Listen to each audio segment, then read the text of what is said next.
వచ్చి కూర్చోండి. ఆడోళ్ళు ముందు కూర్చుని మగోళ్ళు తర్వాత కూర్చోండి. రండి రండి రండి. ఎవడాకుల్లో ఆడు తినండి. పక్కోడాకులు తింటే చంపేస్తాను. మొన్నగా పెళ్లి భోజనం పెట్టారు, మళ్ళీ ఏంటి విశేషం? కోడల గారిగా నీళ్ళు వేసుకున్నారటి. అంత డీప్ డీటెయిల్స్ అవసరం ఏంట్రా నీకు? కోప్పడకరా, వండాలు ఎందుకు ఎడుతున్నారో అడిగి తెలుసుకుంటున్నాం. మొన్న అచ్చిబాబు గారు కనిపించకుండా వెళ్ళిపోయినప్పుడు అమ్మగారు నీలాంటి బేవర్స్ గారు అందరికీ అన్నదానం చేస్తాను మొక్కున్నారట. తినేళ్ళు. ఇదిగో నన్ను బేవార్స్ గార్డెన్ చీప్ గా మాట్లాడేవంటే వన్నం తినేసి వెళ్ళిపోతాను అంతే. బాబు భోజనాలు రెడీ అయిపోయినాయా? అయిపోయినాయండి. అంతా రెడీ చేసుకుని మీకోసం చూస్తున్నామండి. ఐటమ్స్ ఏంటి? చికెన్, మటన్, చేప, రొయ్య. పీతలు లేవా? నత్తలు మెత్తలు కూడా ఉన్నాయి సార్. అర్రే మందు తెచ్చుకుని ఉండాల్సింది. అది కూడా అరేంజ్ చేసాం సార్. అయితే మందు ముందు ఇచ్చాను. కోర్త కోమాలోకి వెళ్ళిపోతారు నా సన్నల్లారా. ఊళ్ళో ఏమైనా ఫంక్షన్ జరిగితే చాలరా, పెద్ద మనుషులు కంటే ముందు వచ్చేస్తారు మీరు. రాకపోతే ఫంక్షన్ అందమే ఉంటదండి. 7 సేర్లే గానీ ఊళ్ళో అంతా తినేసాక పెడతాం. ఎళ్ళ మూల కూర్చోండి. వెళ్ళండి. ఎందుకు పాపం వాళ్ళని ఆపడం? ఆ పక్కన కూర్చోపెట్టి వాళ్ళకు కూడా పెట్టేయండి. ముందు తింటే మిగతా వాళ్ళు మిగలదమ్మా. ఇన్విటేషన్ చెప్పాలంటారా మీకు? వెళ్ళండి వెళ్ళండి. నాన్న ముందు నీ చేత్తో వడ్డించు. తిను తిను తిను.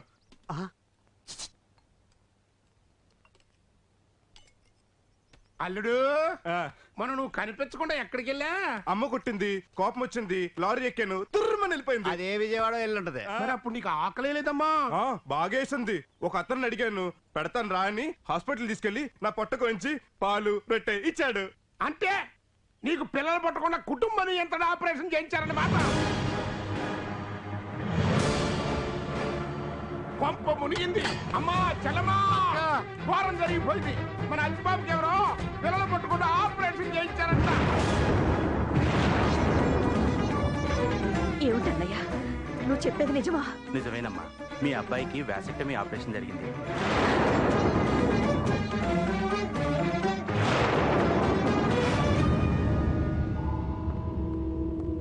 పాపం ఎవరో డబ్బు కోసం కక్కుర్తుపడి ఆపరేషన్ చేయించుంటారు దరిద్రులు. ఒకప్పుడు డబ్బు కోసం దోపిడీలు దొంగతనాలు చేసేవారు. ఇప్పుడు ఆస్తుల కోసం అయిన వాళ్లే ఆపరేషన్లు చేస్తున్నారు. అమాయకులారా, బీ కేర్ఫుల్. ఎదురు తిరిగితే చంపేస్తామని బెదిరిస్తున్నారట, టీవీలో చెబుతున్నారు. పాపం అచ్చిబాబుకి జీవితంలో తండ్రి అయ్యే ఛాన్స్ లేదు. దేనికైనా యోగం ఉండాలి. మరే కొందరుంటారు కాలు పెడితే అంతే. మీకు 25 మంది పిల్లలు ఉన్నట్టు మాట్లాడకండి. మాకేం పుట్టక కాదు, మేమే వద్దని ఆపుకుంటున్నాం. మాకొక్కరు చాలని సరిపెట్టుకున్నాం. మా అమ్మాయి తప్పు అన్నట్టు మాట్లాడతారేంటమ్మా? పాపం అదేం చేసింది? పిచ్చివాడైనా ఏదో ఒక రోజు మామూలు మనిషిగా మారుతాడని నమ్మకంతోనే కదా మా అమ్మాయిని మీ ఇంటి కోడల్ని చేశాం. కానీ జీవితాంతం తన్ని కొట్టాలిగా మార్చేశాడు కదమ్మా మీ అబ్బాయి. ఎవరినని ఏం లాభం మాణిక్యం? తప్పు మనం చేశాం, శిక్ష ఇది అనుభవిస్తోంది.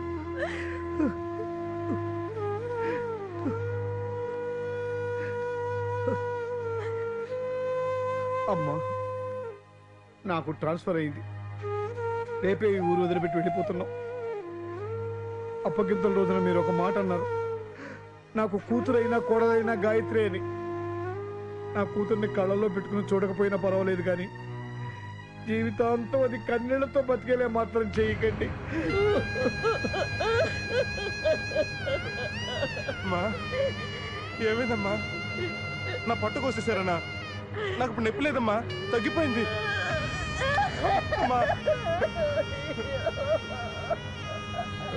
గాయత్రి, అమ్మని అడగదని చెప్పు గాయత్రి.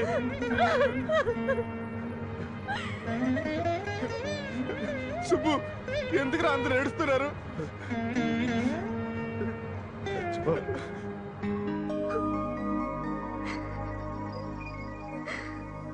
అవును, నా పాపేది?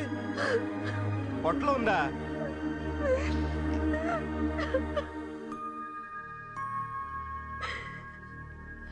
అమ్మా గాయత్రి, ఏంటత్తయ్య? నీ బట్టలు సామాన్లు సర్దుకో. దేనికి? ఇక్కడికి 20 మైళ్ళ దూరంలో అమ్మవారి ఆలయం ఉంది.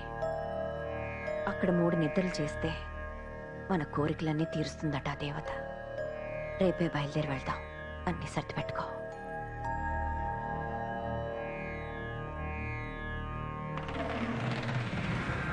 మనసులో కోరికలు దేవతలు తీరుస్తారనుకుంటే ఈ పిల్లని కొడుతూ లేచిపోవాలని చెల్లమ్మ తొందరగా చచ్చిపోవాలని మనం కోరుకుందాం పదండి. నీకు ఇలాంటి ఆలోచనలు బయట వస్తాయన్నయ్య.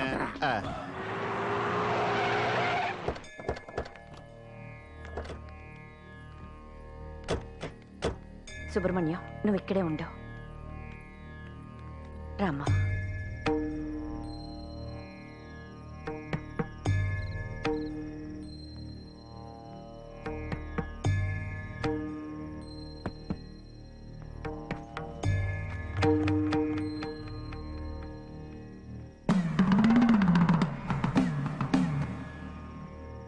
అమ్మా గాయత్రి, మెళ్ళో ఆ తాళి తీసి అమ్మవారి పాదాల దగ్గర పెట్టు.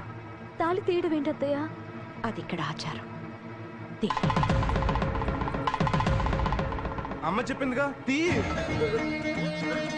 తీయమ్మా. చెప్తుంటే తీవే తీ.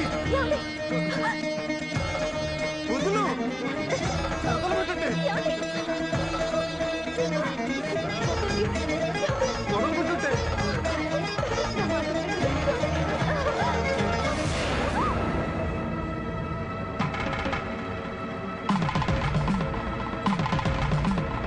అమ్మా తీసేసాను.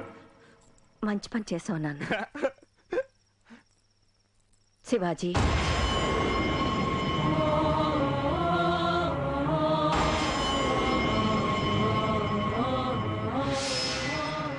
తను ఇక్కడికి వచ్చాడేమిటాను కంగారు పడుతున్నావా? నేనే రమ్మన్నాను. మీరు ప్రేమించుకున్న విషయం తెలియక మిమ్మల్ని విడదీశాను.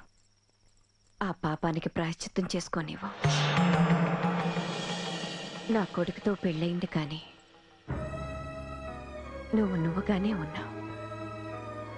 వాడితో మా వంశం ముగిసిపోతుందని తెలిసిపోయింది. ఇంకా నిన్ను నా దగ్గరే ఉంచుకుంటే నా కోడలు అనిపించుకోగలవు, కానీ ఎప్పటికీ తల్లి మాత్రం కాలే. ఆడదానికి మాతృత్వం అనేది ఒక వరం. నా కొడుకు వల్ల అది నీకు శాపంగా మారింది.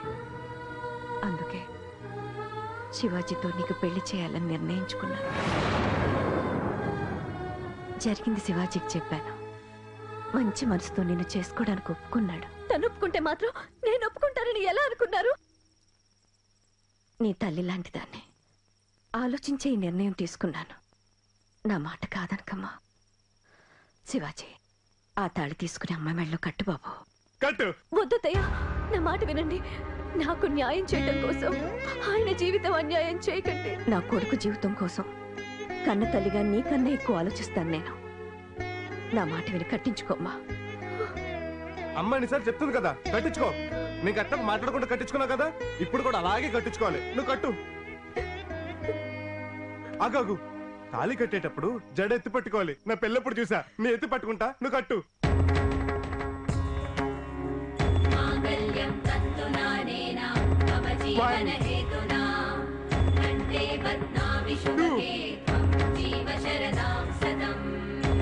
ఇంకా ఆపే.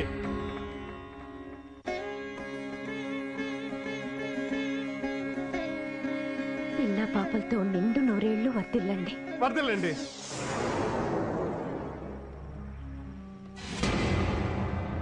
ఇందులో మీకు బ్రతకడానికి కావాల్సినంత డబ్బు ఉంది. ఎక్కడికన్నా దూరంగా వెళ్ళిపోయి హాయిగా బ్రతకండి.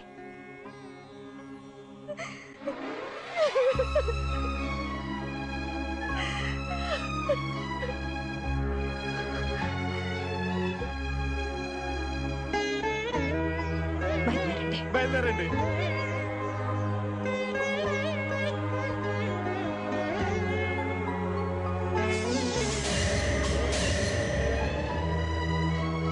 ఇదిగో నీ బ్యాగ్ మర్చిపోయావు.